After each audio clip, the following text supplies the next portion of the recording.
إن في ذلك لذكرى لمن كان له قلب أو ألقى السمع وهو شهيد. السلام عليكم ورحمة الله وبركاته. الله أكبر الله أكبر الله أكبر لا إله إلا الله. الله أكبر ولله الحمد. إن الحمد لله نحمده ونستعينه ونستغفره ونعوذ بالله من شرور أنفسنا ومن سيئات أعمالنا. من يهده الله فلا مضل له ومن يضلل فلا هادي له وأشهد أن لا إله إلا الله وحده لا شريك له وأشهد أن محمدا عبده ورسوله صلى الله عليه وعلى آله وأصحابه وسلم تسليما كثيرا. أما بعد فإن أصدق الحديث كتاب الله تعالى وخير الهدي هدي محمد صلى الله عليه وسلم وشر الأمور محدثاتها وكل محدثة بدعة وكل بدعة ضلالة وكل ضلالة في النار. أما بعد معاشر المسلمين. Chers frères et sœurs, je ne vous apprends rien sur le fait que la pratique du jeûne pendant ce mois de Ramadan fut très spéciale. Entre virus, confinement, fermeture des mosquées, absence de talawih et ainsi de suite. Le confinement, chers frères et sœurs, a constitué une grande épreuve et nous y avons trouvé beaucoup de points négatifs. Mais j'estime qu'il est préférable qu'en ce grand jour, ce jour de fête, j'estime qu'il est préférable de mettre en avant les points positifs du confinement qui est derrière nous en France, alhamdulillah, et cela dans le but d'exprimer la joie qu'Allah Azza wa Jal nous ordonne d'exprimer en ce jour, et surtout avec l'intention de reconnaître son bienfait sur nous en toutes circonstances. Est-ce que ce confinement était une épreuve ? La réponse est oui, sans le moindre doute. Mais si l'on regarde les choses du bon côté, si l'on regarde la vie avec le regard de l'islam, nous trouverons toujours dans notre religiosité le moyen de transformer toutes nos affaires en bien, de transformer toute notre vie en hasanat. Concentrez-vous et méditez. Méditez cette parole authentique du prophète Mohammed sallallahu alayhi wa sallam où il dit « Ajaban li amri al-mu'min » إن أمره كله له خير وليس ذلك لأحد إلا للمؤمن إن أصابته ضراء صبر فكان خيرا له وإن أصابته سراء شكر فكان خيرا له. الحديث. Dans la traduction, il dit que la paix et le salut soient sur lui, comme la situation du croyant est étonnante. Toute son affaire est un bien, toute son affaire est positive. Si un mal le touche, il n'aura qu'à patienter et ce sera un bien pour lui. Et si un bien le touche, il n'aura qu'à remercier Allah subhanahu wa ta'ala et ce sera un bien pour lui. Et cette situation est spécifique aux croyants. Lorsque l'on écoute ce hadith, nous ne pouvons que nous réjouir de notre situation en tant que croyants. Car en toutes circonstances, nous savons exactement comment agir. Donc encore une fois, les conséquences de la propagation du virus corona sont immenses et sans précédent. Cela, tout le monde le sait. Cela dit, relevons ensemble un défi en tentant d'évoquer quelques exemples, de citer quelques exemples concrets, extraits de ton quotidien, chers frères, chères sœurs, du mien, du nôtre, plus ou moins directement, pour se rendre compte tous ensemble de quelques aspects de la miséricorde d'Allah, qu'il soit exalté sur nous tous. Lorsque l'on examine le nombre de conversions à l'islam pendant le confinement, on constate une explosion. Et cela n'est pas étonnant à partir du moment où Allah Azza wa Jal dit dans le Coran « Ma yuridillahu an yahdiyahu يشرح صدره للإسلام. Celui qu'Allah veut guider, alors il lui ouvre la poitrine vers l'islam. Tout cela, chers frères, chères sœurs, ne peut s'expliquer que par la manifestation de la miséricorde d'Allah subhanahu wa ta'ala et par le fait qu'il a facilité aux musulmans la mise en pratique du hadith que l'on a cité il y a peu. Le hadith où le prophète Mohammed explique à quel point la situation du croyant est importante et positive si il obéit à Allah subhanahu wa ta'ala. Donc l'explosion de conversion à l'islam est notamment reliée à ces éléments que l'on a avancés.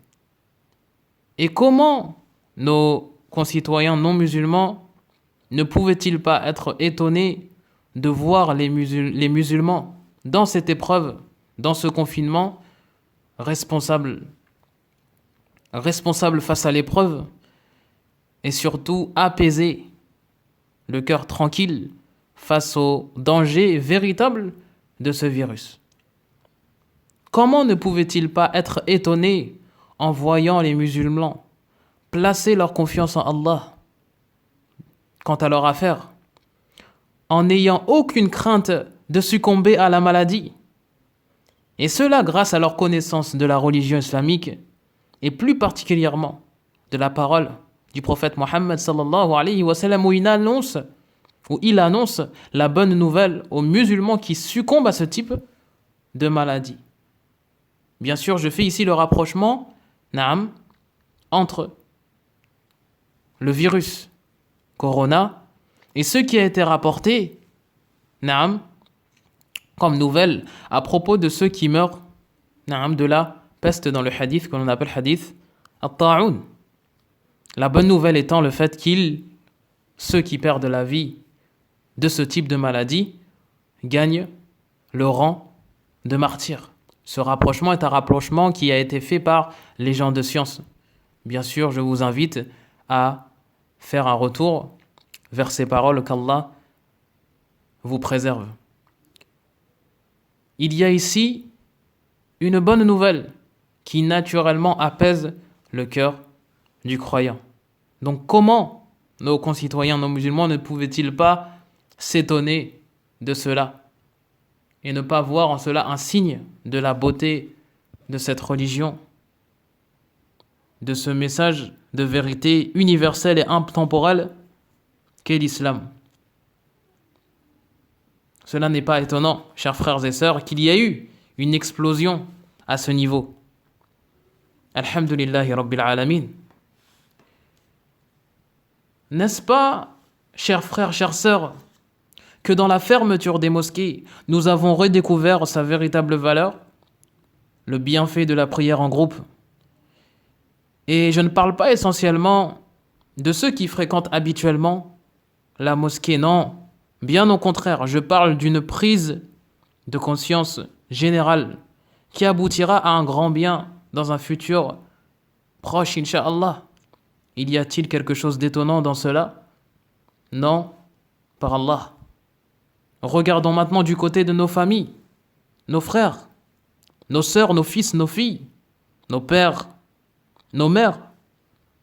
N'avons-nous pas resserré les liens familiaux qu'Allah Azza wa Jal a ordonné de préserver, jusqu'à en voir certains parmi nos frères et nos sœurs qui étaient avant le confinement trop pris par leur travail à tort ou à raison, refaire connaissance ou simplement faire connaissance avec leurs enfants en constatant du bien chez eux, mais également des problématiques qu'il faut régler et corriger avec une rééducation et un rapprochement d'Allah subhanahu wa ta'ala.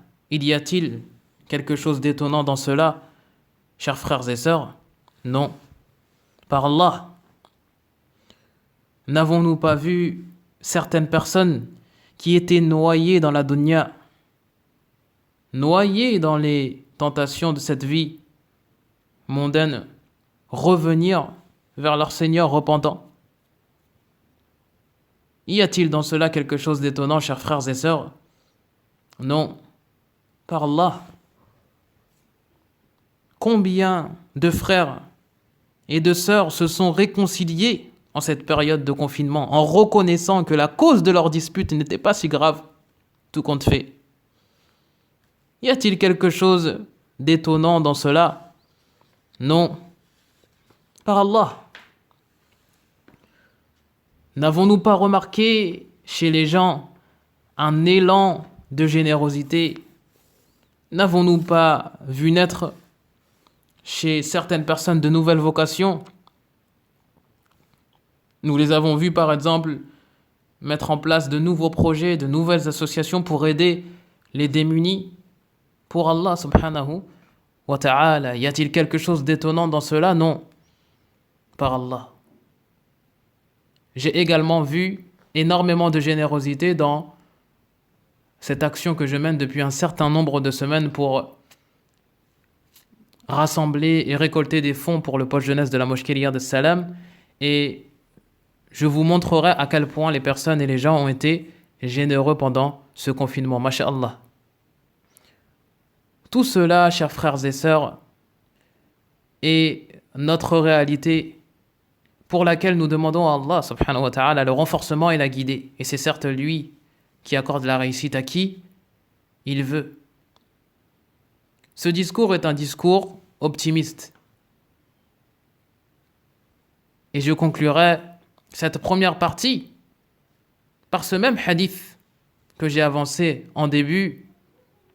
Le prophète Mohammed sallallahu alayhi wa sallam a dit: comme la situation du croyant est étonnante, toute son affaire est positive, toute son affaire est un bien. Si une épreuve le touche, si un mal le touche, il n'aura qu'à patienter pour que cela soit un bien pour lui. Et si un bien le touche, alors il n'aura qu'à remercier Allah subhanahu wa ta'ala. Et ce sera un bien pour lui. Subhanallah. Barakallahu li wa lakum fil Qur'an al-azim. ونفعني وإياكم بما فيه من البيان والذكر الحكيم. أقول قولي هذا واستغفر الله لي ولكم ولجميع المسلمين من كل ذنب فاستغفروه إنه هو الغفور الرحيم.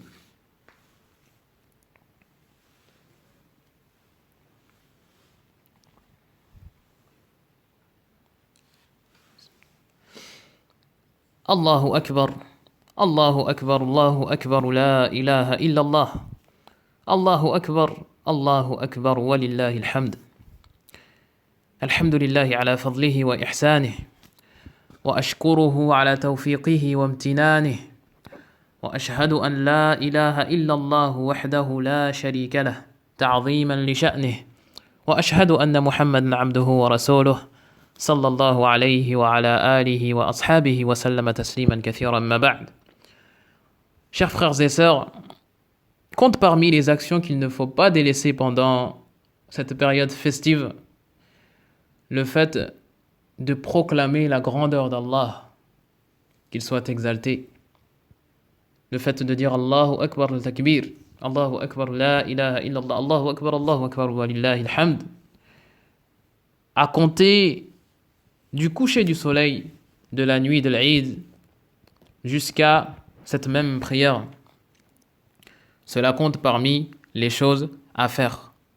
Bien sûr, à voix haute pour les hommes et à voix basse pour nos sœurs et nos mères, qu'Allah les préserve. La preuve étant la parole d'Allah où il dit وَلِتُكْمِلُوا الْعِدَّةَ وَلِتُكَبِّرُوا اللَّهَ عَلَى مَا هَدَاكُمْ وَلَعَلَّكُمْ تَشْكُرُونَ. Fait également partie des choses à ne pas négliger, des choses très recommandées, le fait de s'embellir en ce jour de l'Aïd, ce jour de fête, de se parfumer et également de prendre une douche, notamment avant la prière de l'Aïd.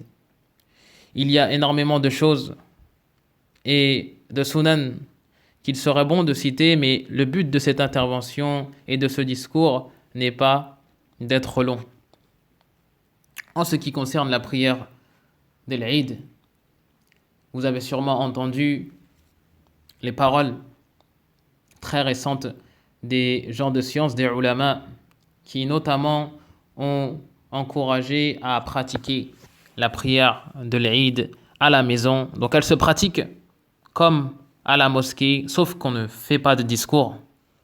Nous passons directement à l'accomplissement de cette prière en 2 unités, en appliquant 7 takbirat au début, puis la récitation de l'Fatiha, puis Surat Al-A'la, si nous la connaissons, une autre surah parmi les surahs, pour finir l'unité. Ensuite, nous nous relevons avec un takbir, on va partir sur 5 takbirat, Allahu Akbar, puis l'inclinaison, ainsi de suite. Et dans la récitation qui vient se placer après Surat Al-Fatiha, nous pouvons réciter Surat Al-Ghashiyah ou Surat Al-Qamar ou une autre surah parmi les surahs mémorisées et parmi les choses qui vous sont faciles.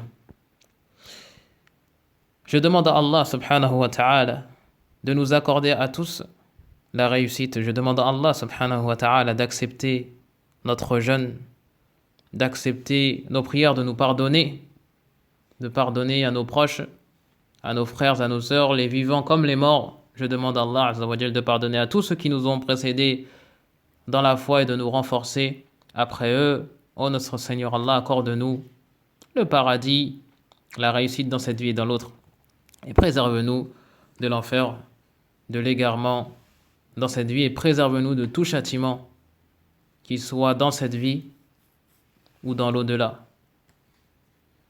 Wa sallallahu wa sallam ala nabiyyina Muhammad wa ala alihi wa ashabihi ajma'in. Wassalamu alaykum wa rahmatullahi wa barakatuh. Waffaqakum Allah wa aidukum mubarak. Taqabbal Allahu minna wa minkum. Hayyakum Allah jami'an.